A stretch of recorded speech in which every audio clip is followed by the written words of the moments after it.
네, 오늘도 어김없이 찾아온 주성철의 Under the Sea입니다. 안녕하세요. 안녕하세요. 멜로디 안 하셨어요?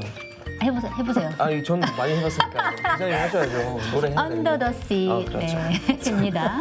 오늘은 키워드로 선정된 영화는 뭘까요? 네, 바로 헐리우드 메카시즘의 광풍을 그렸던 트럼보입니다. 트럼보. 네, 너무 재밌게 봤어요, 저 영화. 네, 맞습니다. 그 헐리우드의 황금기였죠. 1943년을 배경으로요. 당시 가장 비싼 몸값을 받던 천재 시나리오 작가 달턴 트럼보가 공산주의자라는 이유로 블랙리스트에 오르게 되는데요. 네.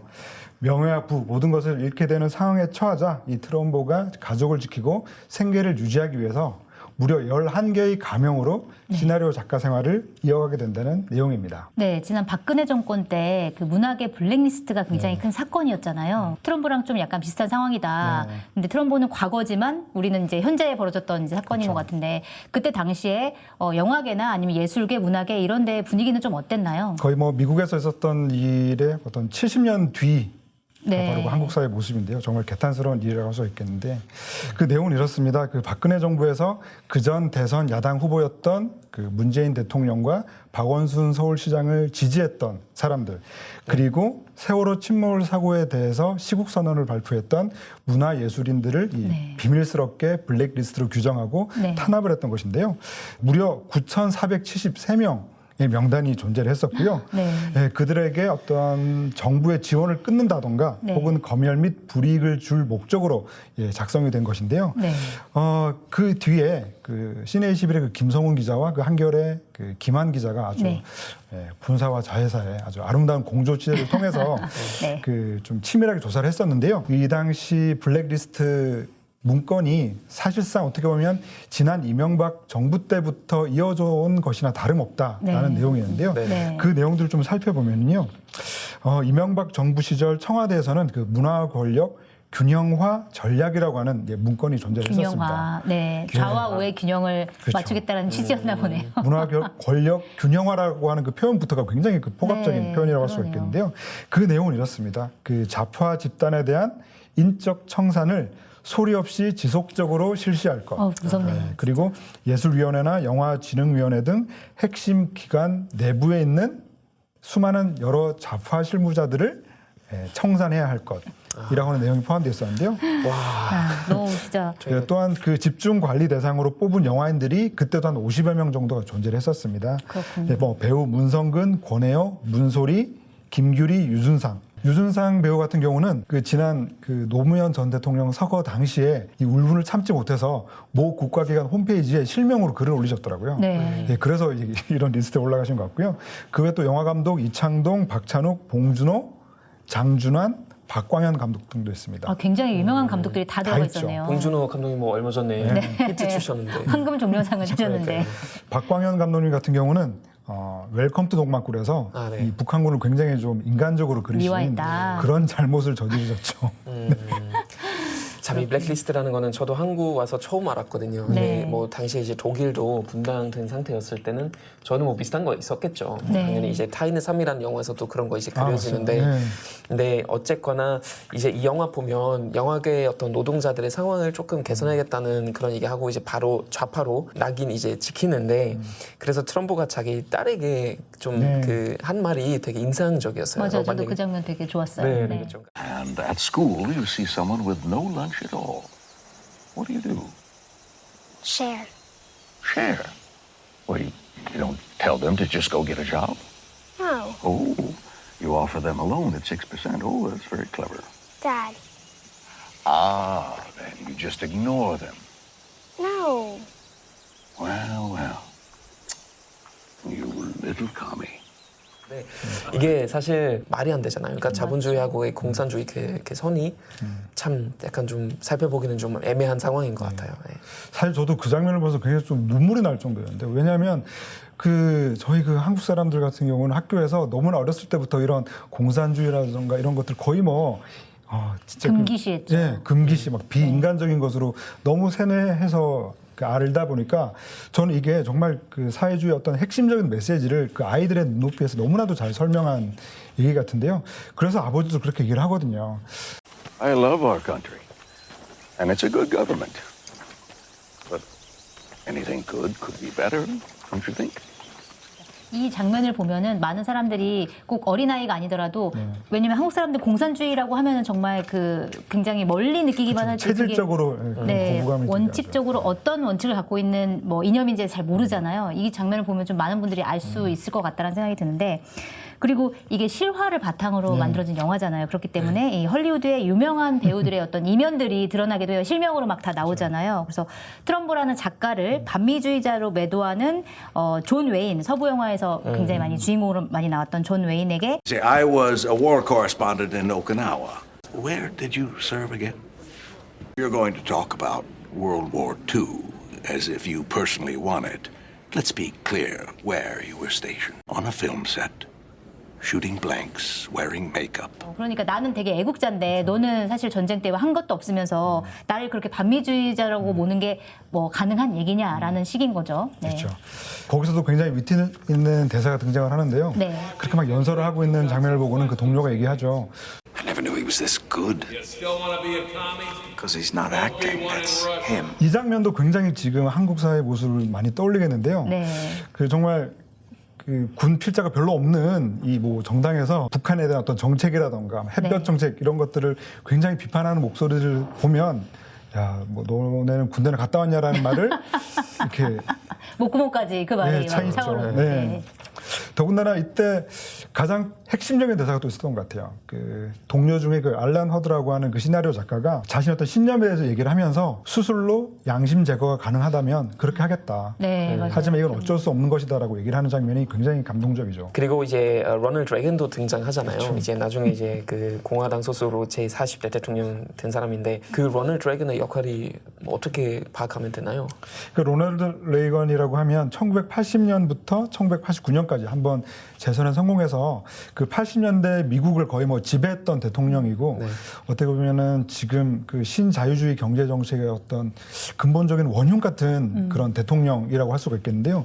특히나 그 최근에 여러 그 작품들 그러니까 서브프라임 모기지 사태를 다뤘던 여러 작품들을 보고 있으면은 그 작품들이 공통적으로 하는 얘기가 바로 레이건 시대에 시작됐던 그런 신자유주의 어떤 그 전조들이 2008년에 가서야 드러난 것이다라는 그런 진단들을 많이 하고 있거든요.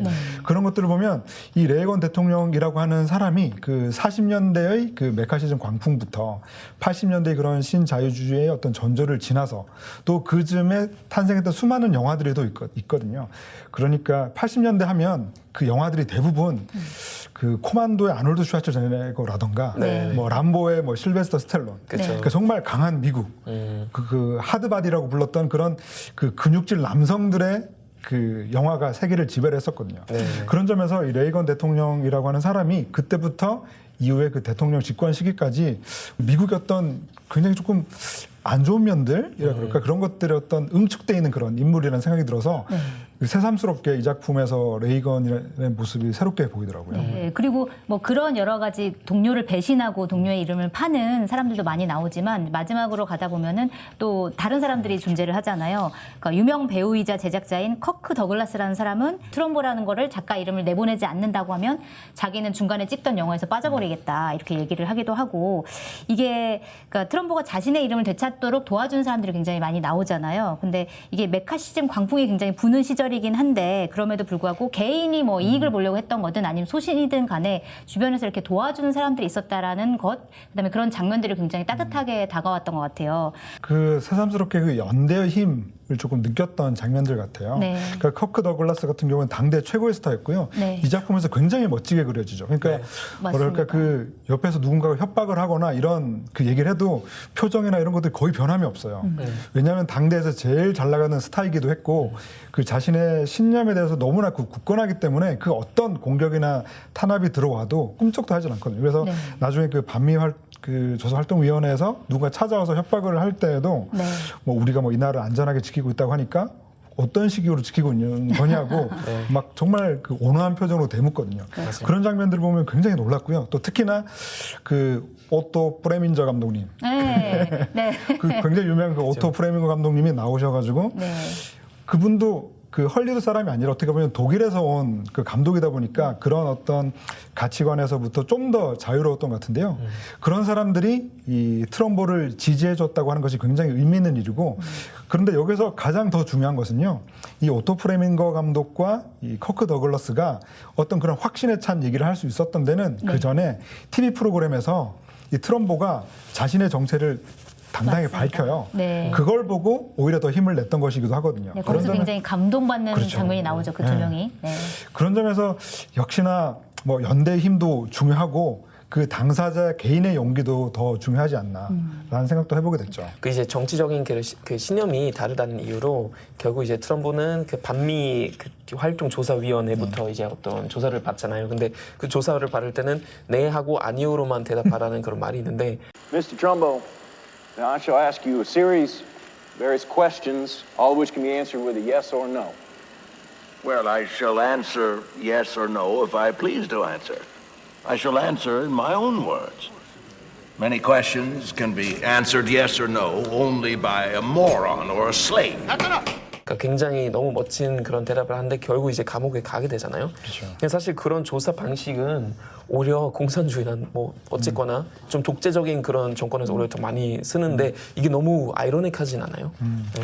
그러니까 저는 그 장면도 굉장히 여러 가지 의미가 있는 것 같아요. 네. 아이러니하게도 역으로 이제 그런 얘기를 하는 것들을 보면은 같은 의미에서 그 트럼보도 자기 집 안에서는 그 밖에서는 굉장히 좀 진보적이고 좌파적인 사람인 것과 반면에 또 가족들에게 약간 좀 독재자로 맞아요. 비춰지는 모습들이 그렇죠. 있거든요. 네. 그런 점에서 저는 여기서 그 큰딸의 역할이 굉장히 컸던 것 같아요. 네. 이 큰딸이 어떻게 보면 저는 아버지보다 더 멋진 사람이라고 해야 되나? 맞아요. 맞습니다. 그 네. 흑백 분리 정책에 대해서 지지하는 민주당에 대해서 막 화를 내고 네. 또 그리고 실제로 가서 이 흑인들하고 같이 시위 준비도 하고 그러거든요. 네. 이 그런 모습들을 보면서 저는 어떻게 보면 밖에서는 이 공산주의자라는 이유로 메카시즘의 피해자였던 트럼보가 어떻게 보면은 가족 안에서는 가해자일 수도 있는데 네. 그 가족 안에서도 그런 균형을 맞추려고 한 시각이 되게 좋았던 것 같아요. 네, 맞습니다. 아내와 딸의 역할이 그렇죠. 굉장히 중요했어요, 거기서.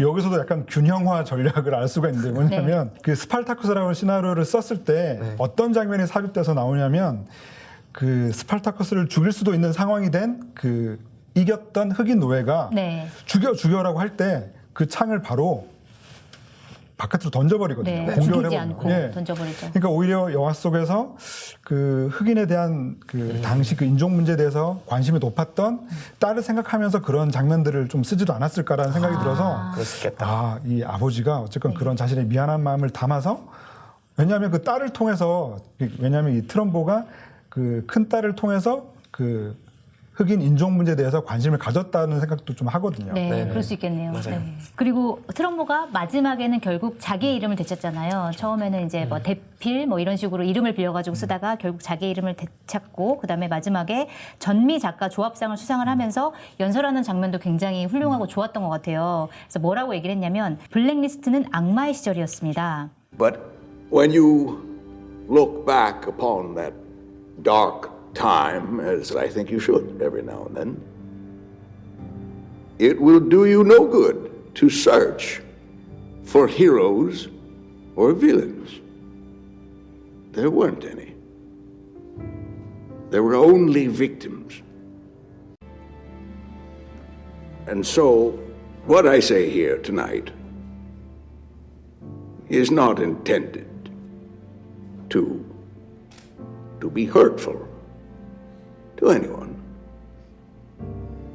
It is intended to heal the hurt. 그때 이제 그 연설을 보고 있던 친구 중에 한 명이 이 트럼보를 배신했던 친구잖아요. 그래서 그 친구의 그 침울한 표정을 쫙 보여주면서 그래도 너의 잘못이 아니라 이게 시대를 네가 잘못 만났기 때문에 이 사람에게 그런 배신을 하도록 한 그 시대가 잘못한 거다라는 내용의 연설이라서 참 좋았던 것 같아요. 아, 그 연설이 정말 감동적이죠. 네. 그런 말도 있잖아요. 그 당시 어떤 영웅이나 악당이 누구였느냐가 중요한 게 아니라 오직 그 메카시즘으로 인해서 피해자만 생겨날 뿐이었다. 희생자만 생겼다라는 말이 굉장히 인상적인데요. 실제로 나중에 이 큰딸이 그 실제 트럼보가 그 세상을 떠났을 때 그 모 매체랑 인터뷰를 할 때 그런 얘기를 한 적이 있어요. 그 아버지는 그 어떤 이념의 문제를 떠나서 우리 어떤 보편적인 시민의 권리를 가장 우선적으로 생각했던 사람이었다. 네. 아버지는 오직 그 권리만 생각하던 분이었다라는 인터뷰를 하는 것을 보면서 그 마지막에 이 트럼보가 공산주의자로서의 어떤 자신의 어떤 생각, 좌파로서의 생각을 밝힌 것을 넘어서 가지고 네. 보편적인 어떤 휴머니즘, 인간애를 생각했던 사람이 아니었을까라는 생각을 해보게 됐죠. 맞습니다. 아, 그리고 트럼보라는 주인공, 이 주인공이 굉장히 빛나는 영화였는데, 그 어쨌든 처음에도 설명해 주셨지만 본인의 이제 생계를 유지하기 위해서 가명으로 11개의 가명으로 이제 시나리오를 쓰면서도 좀 희망을 찾으려고 뭐 때로는 고개를 숙이기도 하고 또 과거의 영광을 좀 포기하는 어떤 행동을 하기도 하고 그러면서 스스로 자기를 지켜냈잖아요. 아까도 얘기했다시피 자기 소신을 TV에 나와서 결국은 얘기하기도 하고 그래서 오스카상을 또 본인의 이름이 아닌 다른 사람 이름으로 2번이나 타기도 하고 그랬는데 어쨌든 트럼보라는 사람의 진정한 승리를 그린 영화다라고 생각할 수 있을 것 같아요. 네, 그렇죠. 이 작품에서 그 2번의 수상 장면을 집에서 보는 장면이 있거든요. 맞아요. 가족들끼리. 그렇죠. 네. 그게 사실은 그 당시에 트럼보라는 사람이 집에서 되게 뭐 우울해 있다거나 혹은 보기 싫을 수도 있잖아요. 네, 그러니까 그렇죠. 집에서 어떻게 봤을까라는 생각을 해보면은 가족들하고 너무 즐겁게 빨리 와 지금 시작했어 막 이러면서 그러니까요. 전혀 다른 이름으로 불리는데도 불구하고 다른 사람이 상을 타고 할 때도 그냥 너무 좋아하는 모습을 보면서 되게 마음이 따뜻해지더라고요. 그래서 실제로 나중에 로마의 휴일이 개봉한 지 거의 뭐 40년 만에 자기 이름을 되찾으면서 그 트로피를 가져올 수가 있었죠. 맞아요. 네. 그리고 이제 가명으로 활동했을 때는 뭐 로마의 휴일이라든지 뭐 스파르타쿠스 이제 뭐 쓰잖아요. 근데 네. 여기 보면 뭐 예를 들면 평민하고 공주의 이야기, 또한 어떤 노예의 이야기. 그러니까 그 노예가 항상 이념과 맞서서 이제 싸우는 그런 이야기인데 어떻게 보면 자기만의 작품을 통해서 좀 숨 쉴 수 있지 않았을까라는 그런 생각이 자기의 들어요. 생각을 그 작품에 녹아내는 방법으로. 네. 그렇죠. 실제로 이 트럼보가 썼던 이 시나리오들이 굉장히 저는 그 의미심장한 것 같아요. 그러니까 로마의 휴일 같은 경우만 해도 그러니까 진실의 입에 손을 넣었는데 거짓을 말한 사람의 팔을 잘라버린다라고 하는 거는 네. 왜냐하면 그 반미활동조사위원회 그 청문회에서 거짓을 얘기했던 그 동료들의 모습이 계속 나오거든요. 네. 그러니까 뭔가 그들에게 던지는 메시지지도 않을까라는 생각을 하면서 그렇게 되게 해석할 수도 의미심장해 봤고요.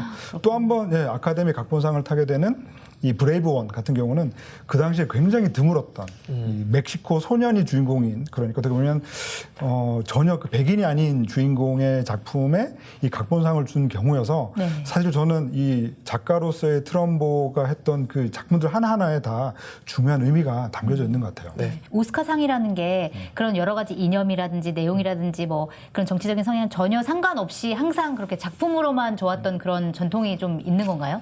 그렇지 않죠. 그렇지 그러니까 왜냐하면 않아요. 네. 예전에 말론 브란도 같은 배우는 그 함께 출연했던 그 미국 원주민 같은 경우에 아마 후보에도 오르지 못했나라고 했을 때 그 자기가 수상을 거부하는 일도 있었었어요. 그러니까 지금도 아카데미 시상식에서 그 흑인 그 여성 배우가 뭐 수상을 한다거나 하는 경우는 역사상 딱 2번밖에 없었거든요. 네. 네, 그런 점들을 보면은 이 아카데미 시상식에서 그런 결과를 얻어낸 것 자체도 되게 놀라운 일이죠. 그렇군요. 네, 이제 트럼보라는 영화를 보면서 그 좌파 우파 논쟁이 한창이었던 미국의 이야기를 보면서 또 한국 생각도 조금 할 수 있었던 그런 기회였던 것 같습니다. 네, 생각을 하는 중이었어요. 바로 그것이 제가 작가인 이유죠. 중요한 것들을 말해야 하니까요. 바로 영화 속 트럼보의 말로 마치겠습니다. 네, 그리고 오늘도 책 증정 이벤트를 해야 될 것 네. 같은데요. 지난주에 참 그 장면 보고 저 빵 터졌어요. 그 김치 건보, 김치 겉보, 김치 범보. 네, 근데 지난주 이벤트의 정답을 알려드리면 김치 건보였습니다. 네, 김치 김치찌개 건보. 아니고요. 김치찌개. 근데 아쉽게도 한 번도 못 맞추셨어요. 다들 김치찌개라고 해주셨더라고요. 이게 검색만 하면 사실 나오거든요. 네. 근데 좀 아쉽지만 그래도 저희가 이렇게 쪼잔한 사람들이 아니기 때문에 선물은 다 나눠드리는 것으로 결정을 했고요. 그리고 이번에도 인터넷 검색만 하면 쉽게 맞출 수 있는 문제니까 좀 많은 분들이 질문을 적어놓으셨다가 인터넷 검색을 통해서 좀 맞추시면 좋을 것 같습니다. 네, 맞습니다. 이번 주에는 아침의 피아노에 이어서 철학자 김진영의 2번째 산문집 이별의 푸가 한겨레 출판사에서 문제의 답을 보내주시는 10분께 선물로 드리겠습니다. 네, 그러면 오늘의 질문은 제가 소개를 해드리도록 하겠습니다. 네, 오늘의 문제. 다음 중 트럼보가 실명으로 쓴 작품은 무엇인가요? 1번 빠삐용, 2번 빠삐코, 죄송합니다. 3번 로마의 휴가, 4번 로마의 휴식. 이거는 뭐 인터넷 검색 안 해도 맞추실 수 있을 것 같은데요. 맞습니다. 꼭 정답을 이름과 그리고 전화번호, 메일 주소랑 같이 보내주시면 저희가 책을 선물로 보내드리겠습니다. 늘 기다려지는 주성철의 언더 더 씨. 네, 다음 주에 뵙겠습니다. 감사합니다. 감사합니다. 고생하셨습니다.